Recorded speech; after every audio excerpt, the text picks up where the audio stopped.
எனக்கு நிறைய திறமை இருக்குங்க. நான் தனியாகவே வாழ்ந்துருவேன். அப்படி இப்போ லைஃப்பில் சூப்பராக சக்ஸஸ் பண்ணி எத்தனையோ பேர் அவங்க திறமையால் அழகாக லைஃப்பை கொண்டு போயிட்டு தான் இருக்காங்க, ரன் பண்ணிகிட்டு இருக்காங்க, நல்லா வாழ்ந்துட்டு இருந்தாங்க, வாழ்ந்துட்டு இருக்காங்க. கரெக்டுங்களா? அதெல்லாம் தப்பே நான் சொல்லலை. ஆனால் உங்கள் திறமையால் வாழ்கிறீங்க, ஆனால் தனியாக வாழ்கிறீங்களா? அது எப்பவுமே கிடையாது. நல்லா யோசிச்சு பாருங்கள். நம்ம இந்த பூமிக்கு வர்றதுக்கு கூட கடவுள் 2 பேரை கொடுத்து அப்பா அம்மாங்கிற உறவை கொடுத்து தான் இந்த பூமிக்கே வந்தோம். என்ன நம்ம ஒரு குட்டி சர்க்கிளில் வாழ்ந்துருப்போம். அப்பா அம்மா ஃப்ரெண்ட்ஷிப், மேரேஜுக்கு அப்புறம் ஹஸ்பண்ட், குழந்தைங்க, அந்த மாதிரி ஏதோ ஒரு சர்க்கிளில் வாழ்ந்துக்கிட்டே இருப்போம். அப்புறம் அதை விட்டு வெளியே வந்ததுக்கப்புறம் உங்களுக்குன்னு ஒரு தனிப்பட்ட திறமை வெளிப்பட்டு அதனால் நீங்கள் உங்கள் லைஃப்பை சூப்பராக சக்ஸஸ் பண்ணி கொண்டு போவீங்க. ஆனால் சூப்பராக சக்ஸஸ்ன்னு எப்படி? நீங்கள் தனியாவா? கிடையாதுல்ல. உங்களுக்குலாம் இன்னொரு சர்க்கிளை உருவாக்கி அந்த சர்க்கிளில் உங்கள் திறமையை வெளிப்படுத்தி அவங்க அதுக்கு உங்களுடைய பிரதிபலனாக ஒரு பணத்தை எதிர்பார்த்து தானே அந்த உங்கள் திறமை வெளிப்படும்.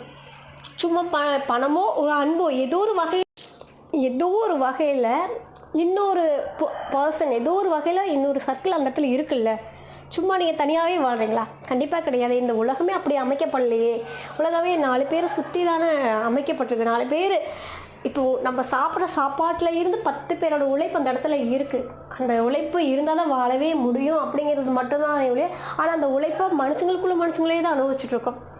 அப்படி தான் வாழ்க்கை போயிட்டுருக்கு. அதனால் தனியாக அப்படிங்கிறதே கிடையாது. அந்த தனியாங்கிறது அந்த ரத்த சம்மந்தப்பட்ட உறவுகளோடு வாழ்றதை வச்சு தான் நம்ம தனியான்னு சொல்கிறோம். ஆனால் வெவ்வேறு சர்க்கிளுக்குள்ளே எல்லா மனித குலத்தோடு தான் நம்ம வாழ்ந்துட்டுருக்கோம். ஏன்னா இப்போ உள்ள ஜென்ரேஷன் அதை தப்பாக புரிஞ்சுக்கிட்டு நான் திறமையால் வாழ்ந்துருவேன்னு சொல்லிட்டு வெளியே ஈஸியாக போயிடுறாங்க. அதனால் நம்ம அடுத்த ஜென்ரேஷனுக்கு நல்ல விஷயத்தை கொடுப்போம். திறமைக்கும் தனியாக வாழ்றதுக்கும் வித்தியாசத்தை புரிய வச்சு வாழ வைப்போம். தேங்க்யூ, பாய்.